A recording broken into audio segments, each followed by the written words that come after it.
Untuk selanjutnya kita undang pembicara ketiga kita, yaitu Dr. Yanuar Iman Santosa, spesialis THTKL Konsultan, MSI Med. Dr. Yanuar menyelesaikan pendidikan dokter umumnya di Fakultas Kedokteran Universitas Diponegoro, Semarang, kemudian melanjutkan pendidikan dokter spesialis THTKL di FK Unpad Bandung, kemudian melanjutkan S2 kedokteran di Fakultas Kedokteran Umum Universitas Diponegoro, Semarang. Beliau merupakan staf pengajar Departemen Ilmu Kesehatan Telinga, Hidung, Tenggorok, Bedah, Kepala, Leher di Fakultas Kedokteran Universitas Diponegoro, Semarang. Kemudian saat ini beliau merupakan Kepala Bagian Departemen Ilmu Kesehatan Telinga, Hidung, Tenggorok, Bedah, Kepala, Leher Fakultas Kedokteran Universitas Diponegoro, Semarang. Kepada Dr. Yanuar, waktu kami persilakan, Dok. Baik, terima kasih. Terima kasih Dr. Kartika atas waktunya. Bismillahirrahmanirrahim. Assalamualaikum warahmatullahi wabarakatuh. Pada kesempatan kali ini saya menjalankan tugas sebagai amanah dari Kodi Alergi Imunologi PP THTKL. Dalam hal ini topik yang ditugaskan adalah the role of antihistamine and intranasal steroid in rhinitis, khususnya in allergic rhinitis. Tadi oleh Dr. Niken sudah disinggung terkait penjelasan dari definisi rhinitis akut dan berbagai gejalanya. Saya akan skip beberapa yang sudah dijelaskan. Namun pada beberapa bagian mungkin saya akan menambahkan sedikit yang mungkin belum sempat disinggung. Dalam hal ini ada sebuah gambar yang menarik, yaitu sebuah piramida dari gambaran skematik populasi global. Jadi ini seluruh dunia, tapi datanya cukup udah beberapa tahun yang lalu. Itu diperkirakan populasi global seluruh dunia itu sekitar 7,2 miliar. Kalau sekarang mungkin sudah mendekati 8 miliar manusia. Dan ternyata dengan angka kejadian alergi kurang lebih 10-30% dari populasi itu menghasilkan angka yang luar biasa besar, yaitu kurang lebih 1,5 miliar manusia itu mengalami alergi. Dan yang jadi masalah adalah jumlah dokter di seluruh dunia itu hanya 8,7 juta. Sementara kalau di Indonesia, kalau nggak salah data terakhir itu saya pernah lihat 160.000 dokter umum di seluruh Indonesia. Bagaimana dengan yang khusus alergis, menangani alergi? Tentunya lebih sedikit, karena untuk THT saja kurang lebih masih di bawah 1.500 orang, dan untuk di kodirinologi juga kita masih di bawah 100 orang. Ini menimbulkan masalah. Masalahnya adalah ada potensi underdiagnose dan undertreatment di masyarakat. Dalam gambar ini terlihat bahwa kita bisa melihat pasien yang menderita alergi itu sebagian besar melakukan proses self-management atau pengobatan diri sendiri. Jadi mereka datang ke apotek. Kemudian tentunya tidak datang ke dokter, jadi langsung mungkin konsultasi dengan apoteker yang ada di tempat, lalu bertanya, obat untuk keluhan hidung ini apa? Lalu ini menimbulkan konsekuensi. Konsekuensinya adalah sebagai berikut.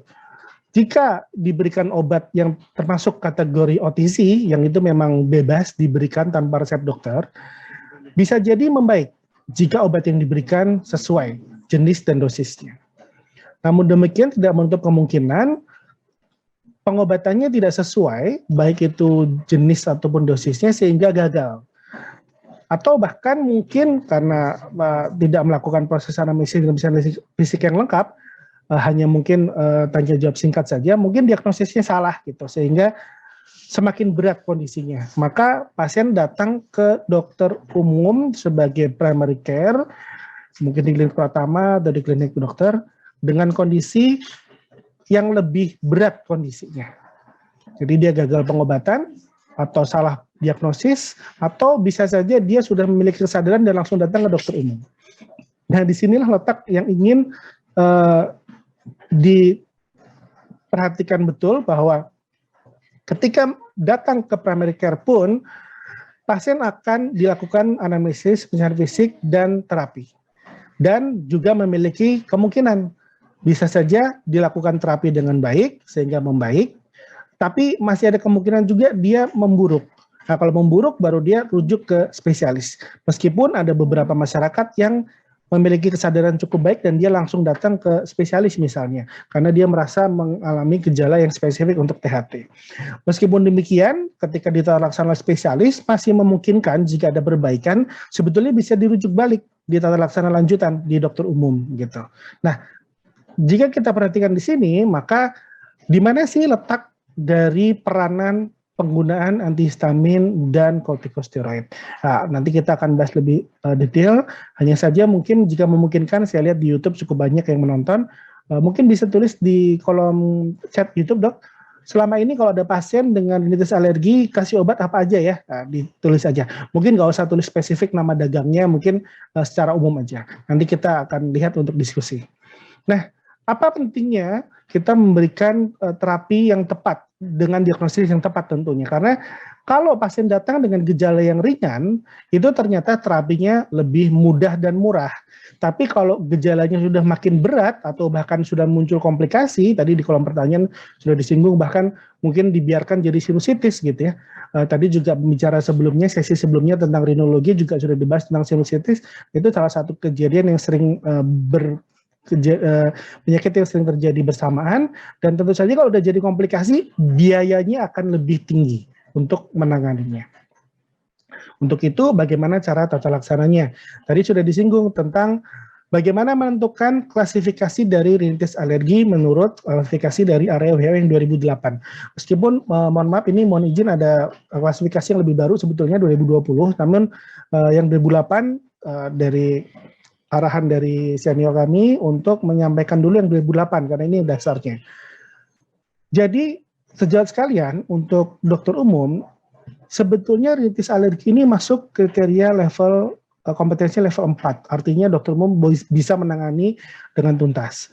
Meskipun demikian pada kondisi tertentu tidak menutup kemungkinan masih ada kemungkinan harus dirujuk. Nah, jadi memang harus seimbang di antaranya. Nah, ketika menangani sendiri dengan tuntas, harapannya adalah bisa menentukan dengan tepat apa diagnosisnya.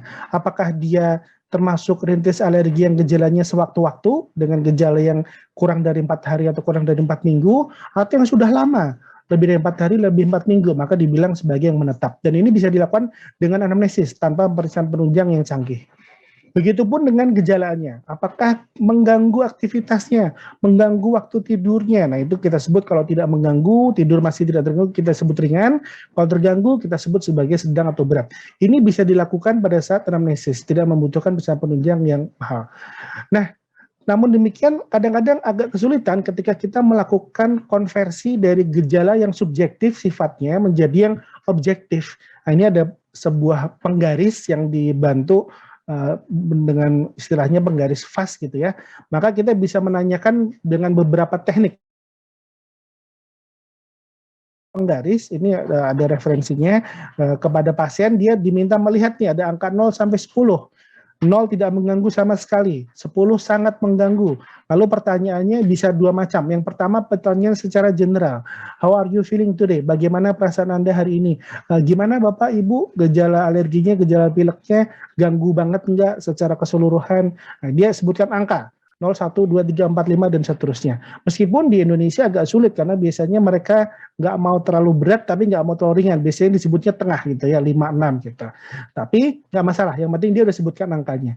Pentingnya untuk apa? Pentingnya pada saat visitasi berikutnya atau kontrol berikutnya, angka itu sebagai panduan kita yang seharusnya semakin bergerak turun gitu. Kan di sisi dokter kita bisa melihat apakah dia gejalanya itu ringan, berat, terkontrol atau tidak. Jenis-jenis alergen tadi sudah disinggung, yang sebagian besar adalah hirupan, namun ada penekanan khusus bahwa ada yang disebut sebagai polutan, yaitu kategorinya antara lain yang termasuk polutan adalah asap rokok, gas buang knalpot, dan lain-lainnya. Yang perlu diperhatikan bahwa ini bukan alergen, tapi polutan ini bisa mencetuskan gejala alergi lebih berat. Patogenesis juga tadi sudah disinggung dengan detail oleh Dr. Niken. Yang perhatikan di sini adalah seringkali kita fokus pada histamin. Namun perlu diperhatikan di sini ada satu komponen yang muncul di gejala fase lambat yaitu eosinofil. Nah, eosinofil inilah yang membuat gejala makin berat dan lama. Dan inilah yang tidak bisa diatasi hanya dengan antihistamin saja. Membutuhkan obat tambahan, yaitu yang kita singgung berikutnya, yaitu intranasal steroid. Dan saya kurang tahu apakah dokter sekalian sudah sering menggunakan intranasal steroid atau belum. Apa pentingnya kita pakai intranasal steroid? Berikut adalah animasi dari proses patofisiologi rinitis alergi, sedikit saja bahwa ini ketika alergen masuk, nanti ditangkap oleh antigen bersensitif T cell, lalu dipresentasikan ke sel T helper, kemudian dia mengeluarkan sitokin dan mempengaruhi sel B dan menghasilkan IgE yang menempel di permukaan sel mas. Dan sel mas yang sudah tertempel oleh IgE inilah yang nanti akan siap untuk pecah dan keluar histaminnya dan gejalanya akan muncul. Maka dalam benak kita selalu kalau alergi yang pertama obatnya adalah antihistamin. Dan itu juga benar, tapi bukan hanya antihistamin saja. Nah ini pada saat paparan kedua terjadi alergen yang masuk, lalu histaminnya keluar dari sel mas, lalu histaminnya akan menempel ke reseptor-reseptor histamin di pembuluh darah salah satunya sehingga terjadi vasodilatasi, hidungnya mampet, hidungnya meler dan lain-lainnya. Dan pada saat yang bersamaan terjadi juga proses ekstravasasi dari eosinofil dari pembuluh darah ke jaringan. Nah, ini terjadinya pada saat proses fase lambat dan ternyata si eosinofil yang harusnya ada di pembuluh darah itu dia bisa dalam tanda petik nakal gitu. Jadi dia keluar, pindah tempat. Dia pindah tempat dari pembuluh darah, dia pindah ke mukosa hidung.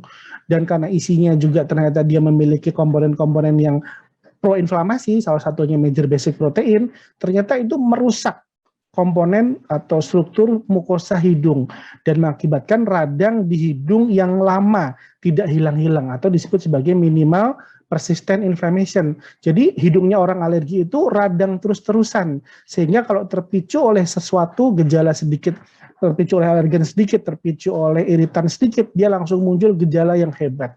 Nah kuncinya di sini karena ketika eosinofil itu keluar ke jaringan, ternyata dia itu susah diusirnya. Pergi dari jaringannya susah. Dan yang bisa mengusir eosinofil ini pergi dari jaringan adalah intranasal steroid. Sehingga pada proses tata laksana dari proses tata laksana dari rinitis alergi, tentu saja yang pertama harus disampaikan adalah edukasi bahwa Bapak Ibu ini ada kecurigaan kemungkinan alergi. Dan alergi itu tidak bisa hilang 100% karena dia menetap pada kondisi pasiennya karena ada gangguan di sistem pertahanan tubuhnya, sistem imunitasnya bermasalah. Maka tentu saja idealnya dilanjutkan dengan proses tes alergi. Sehingga jika sejak sekalian mengalami ada pasien dengan rinitis alergi, mohon disempatkan untuk dirujuk ke THT untuk dilakukan pemeriksaan alergi, tes alergi, bisa dengan skin prick test jika tersedia, ataupun dengan pemeriksaan lain misalnya IgG spesifik bila tidak tersedia skin prick test. Kemudian kita lakukan farmakoterapi, kita akan bahas detail, dan jika membutuhkan atau jika pengobatannya tidak baik, tidak efektif gitu pada pasien itu, maka kita bisa pertimbangkan dirujuk ke spesialis THT untuk dilakukan imunoterapi. Nah, panduan dari area 2008, saya akan sedikit fokus di gambar ini. Tugas kita sebagai dokter pertama adalah kalau ada pasien dengan sering bersin pagi dok, meler hidungnya, maka kita pertama tentukan ada asmanya juga nggak? Karena biasanya kalau ada asmanya juga, rinitis alerginya tambah berat, ataupun sebaliknya. Nanti akan dibahas lebih lanjut di pembicara berikutnya. Kemudian kita tentukan sesuai dengan anamnesis tadi, ini masuk gejala yang sewaktu atau intermiten, atau yang menetap nih atau persisten. Lalu yang ringan atau sedang berat, ringan atau sedang berat. Jadi ada 4 jenis, rinitis alergi intermittent mild, rinitis alergi intermittent moderate severe, rinitis alergi persistent mild, rinitis alergi persistent moderate severe. Ini perlu dipahami, jadi jangan ditulis diagnosisnya hanya alergi atau rinitis alergi saja, tapi tambahannya ditulis keterangannya, intermittent kah, persistent kah, mild kah, moderate severe kah. Kenapa? Karena ini menentukan jenis terapi. Biasanya pasien yang datang ke dokter biasanya dia sudah ada keluhan. Jadi kalau nggak dirasa nggak ganggu, biasanya dia nggak datang ke dokter.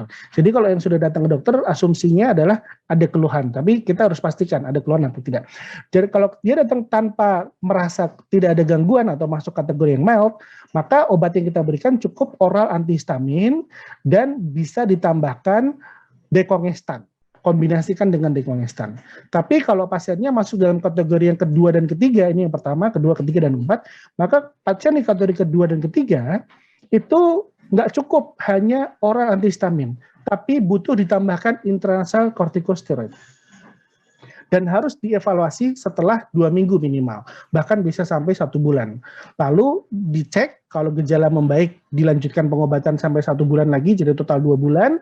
Atau jika tidak membaik, kita harus pertimbangan untuk diagnosis lebih detail. Bisa jadi dengan dirujuk ke spesialis THT, mungkin ada kelainan anatomi, septum deviasi, ataupun yang lainnya sehingga membutuhkan tindakan operatif, atau memang harus membutuhkan imunoterapi. Jadi kalau kita persingkat, kalau levelnya intermittent mild, antihistamin oral dan dekongestan sistemik saja cukup. Tapi kalau intermittent moderate severe atau persistent mild, udah nggak cukup tuh.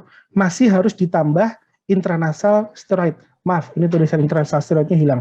Jadi harusnya ditambahkan di sini intranasal steroid. Jika dirujuk, nanti akan dievaluasi ulang apakah butuh terapi tambahan masuk golongan anti-leukotriene, anti-PAF, ataupun operatif operasi misalnya reduksi kontras, fetoplasti, ataupun FACE.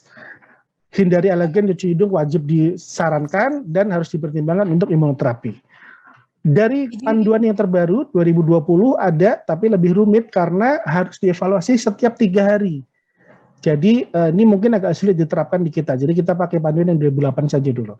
Nah, yang penting adalah ketika sel mast itu pecah, yang keluar ternyata bukan hanya mediator-mediator inflamasi berupa histamin saja, tapi histamin dan teman-temannya. Jadi kalau kita hanya memberikan obat antihistamin saja, maka kita hanya ngeblok, memotong gejala yang ada di kotak kuning ini saja. Padahal masih ada zat-zat sitokin lainnya yang keluar sehingga terapinya bisa jadi tidak adekuat. Maka dari itu sebagai ringkasan, dokter umum ketika menemui kasus dengan rinitis alergi, maka selain anamnesis dan pemeriksaan fisik yang mendetil, sarankan untuk melakukan skin prick test atau tes alergi. Jika nggak mungkin, nggak tersedia, lakukan IgE spesifik. Kemudian pada tahap berikutnya, jika kita mendiagnosis sebagai rinitis alergi intermittent mild, atau intermittent moderate severe dan persistent moderate severe, kita tentukan obat yang sesuai. Pada golongan pertama cukup antihistamin dan dekongestan oral saja. Pada golongan kedua kita tambahkan intranasal steroid tanpa penggunaan antibiotik. Cuci hidung bisa disarankan, nggak masalah. Begitupun juga untuk yang moderate severe. Namun kalau yang persistent moderate severe bisa jadi butuh dirujuk ke spesialis THT untuk dipertimbangkan imunoterapi ataupun tindakan operatif lainnya. Nah, sedikit tentang antihistamin, ada beberapa generasi. Yang generasi pertama kita paling sering dengar pasti pakainya CTM, dan itu sudah ditemukan sejak tahun 1949. Mohon diperhatikan bahwa angka tahun di sini menunjukkan kronologis pertama kali obat tersebut di-approve atau digunakan untuk manusia di Amerika, di FDA, meskipun bukan berarti yang lebih baru selalu lebih baik. Masing-masing memiliki plus minusnya masing-masing. Tapi ini hanya untuk Dr. informasi. Yanuar, mohon maaf Dr. Yanuar, waktu lagi 1 menit ya dok. Ya baik. Sehingga kita bisa menentukan nanti kita mau pakai golongan yang mana. Kalau mau pengen yang ngantuk banget ya kita kasih golongan pertama. Kalau orangnya kerja ya kita kasih golongan kedua. Meskipun golongan kedua pun ada juga yang mengeluhkan ngantuk. Jadi kita bisa pilih sekarang sudah ada golongan yang ketiga. Tapi jangan lupa ini ada banyak pilihan. Tadi sebelum pada saat break ada info ya. Jadi ada beberapa intranasal yang tersedia. Ada triamcinolone asetat, kalau yang tadi disampaikan ada mometasone furoat, ya, ada yang terbaru sekarang fluticasone furoat, dan ini ditemukan berdasarkan urutan waktunya, serta yang jadi masalah adalah harganya yang cukup mahal. Namun, jangan berkecil hati karena ternyata dijamin BPJS dengan syarat didapatkan di rumah sakit. Jadi dari vaskes primer, rujuk dulu ke rumah sakit yang ada THT-nya, dia bisa dapat 1 botol 1 bulan gratis dijamin oleh BPJS. Bagaimana dengan dekongestan? Dekongestan untuk simptomatiknya bisa pakai oral, itu udah lazim kita pakai, pseudoephedrine udah dikenal sejak 1927, tapi ada juga yang topikal, dalam hal ini oxymetazoline itu cukup efektif, namun hati-hati, maksimal hanya digunakan 5 hari. Lalu ada juga obat lantelikotrian, ini yang baru masuk, dan ini cukup baik juga. Sedikit mengingatkan bahwa ternyata kejadian rintitis alergi itu terus meningkat karena faktor genetika. Lalu tidak hanya manifestasinya berupa rintitis alergi di hidung saja, tapi bisa juga manifestasinya ada beberapa yang lain yang menyerupai atau kita sebut sebagai allergic match.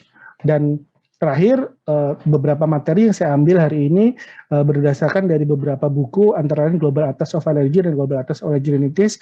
Jika nanti ada yang berminat, silakan tulis saja di komen di YouTube, nanti saya akan berikan linknya. Untuk pertanyaan lebih lanjut, atau mungkin ada yang mau ditanyakan lebih detail, bisa kontak saya di sosial media saya atau di website saya. Terima kasih. Assalamualaikum warahmatullahi wabarakatuh.